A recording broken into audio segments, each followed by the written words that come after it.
எங்களது சுகாதார மேம்பாட்டு பணியகத்தின் வாராந்தம் தோறும் நடைகின்ற ஊடகவியலாளர் மாநாட்டிலே இன்று நடைபெற்ற ஊடகவியலாளர் மாநாட்டிலே நாங்கள் கார்டியோதொராசிக் சர்ஜரிஸ், அதாவது இருதய மற்றும் மார்பு சம்பந்தமான வைத்திய சத்திர சிகிச்சை நிபுணர்கள் பங்கு கொண்டார்கள். இதுவே அது தொடர்பான நோய்கள், அதனை எவ்வாறு கண்டுபிடிப்பது, மேலும் அதற்காக இலங்கையில் காணப்படுகின்ற சிகிச்சை முறைகள் சம்பந்தமாக அவர்கள் கலந்துரையாடினார்கள். கார்டியோதொராசிக் சர்ஜரி அல்லது இதய மற்றும் மார்பு சத்திர சிகிச்சை நிபுணர்கள் பொதுவாக இதயம் மற்றும் சுவாச பகுதியில் ஏற்படுகின்ற நோய்களுக்கு சத்திர சிகிச்சை செய்கின்ற நபர்கள்.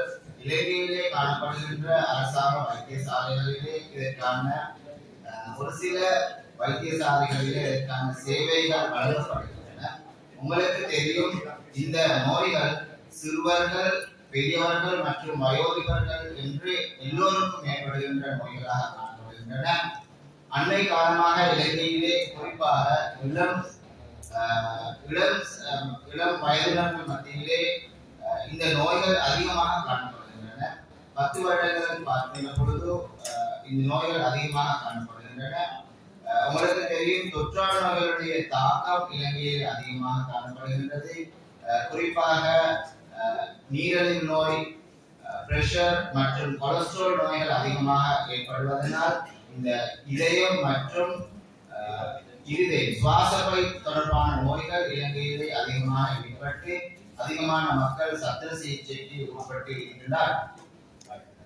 இந்த நோய்கள் காரணமாக ஏற்படுகின்ற இந்த சத்திர சிகிச்சைகள் குறிப்பாக உங்களுக்கு தெரியும், இதயத்திலே ஏற்படுகின்ற பைபாஸ் என்கின்ற சத்திர சிகிச்சை மற்றும் இதயத்தில் ஏற்படுகின்ற வால்வ் சம்பந்தப்பட்ட கோளாறுகளுக்கு இந்த சத்திர சிகிச்சைகள் வழங்கப்படுகின்றன. இது பெரியவர்களாக இருந்தாலும் சிறுவர்களாக இருந்தாலும் இலங்கையில் காணப்படுகின்ற ஒரு சில வைத்தியசாலைகளில் இதற்கான சத்திர சிகிச்சைகள் மேற்கொள்ளப்படுகின்றன. குறிப்பாக சிறுவர்களை பொறுத்தவரையிலே இலங்கையில் காணப்படுகின்ற வைத்தியசாலைகள் இதற்கான சத்திர சிகிச்சை வழங்கப்படுகின்றது. இதயத்தில் ஏற்படும் நோய்கள், பைபாஸ் போன்ற சத்திர சிகிச்சைகள் இலங்கையில் காணப்படுகின்ற இணைய வைத்தியசாலை குறிப்பாக கொழும்பு, கண்டி, காலி, யாழ்ப்பாணம் போன்ற இடங்களிலே இந்த சத்திர சிகிச்சைகள் நடைபெறுகின்றன.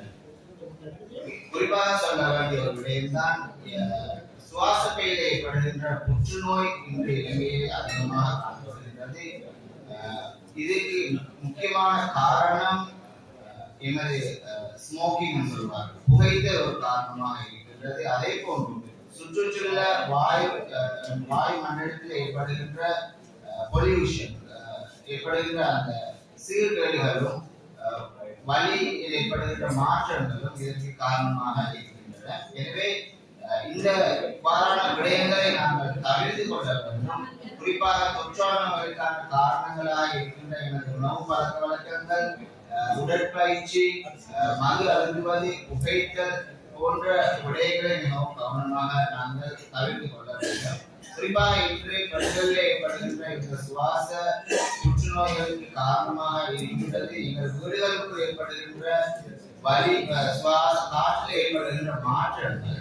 எனவே மிகவும் எங்களது வீடுகளில் ஏற்படுகின்ற காற்று மற்றும் நாங்கள் பாவிக்கின்ற இந்த எரியூட்டுகின்ற உணவு சமைப்பதற்காக பயன்படுத்துகின்ற வாயுக்கள் மற்றும் விடயங்களை மிகவும் கவனமாக நாங்கள் கண்டு கொள்ள வேண்டும். எனவே இவ்வாறான நோய்களிலிருந்து எங்களை பாதுகாப்பதற்காக வேண்டி இங்கு கூறப்பட்ட அறிவுரைகளை மிகவும் கவனமாக செவிமடுத்து அதை நீங்கள் வாழ்க்கையில் கடைபிடிப்பதன் மூலமாக இவ்வாறான சத்திர சிகிச்சை மற்றும் நோய்களிலிருந்து எங்களை தவிர்த்துக் கொள்ள முடியும்.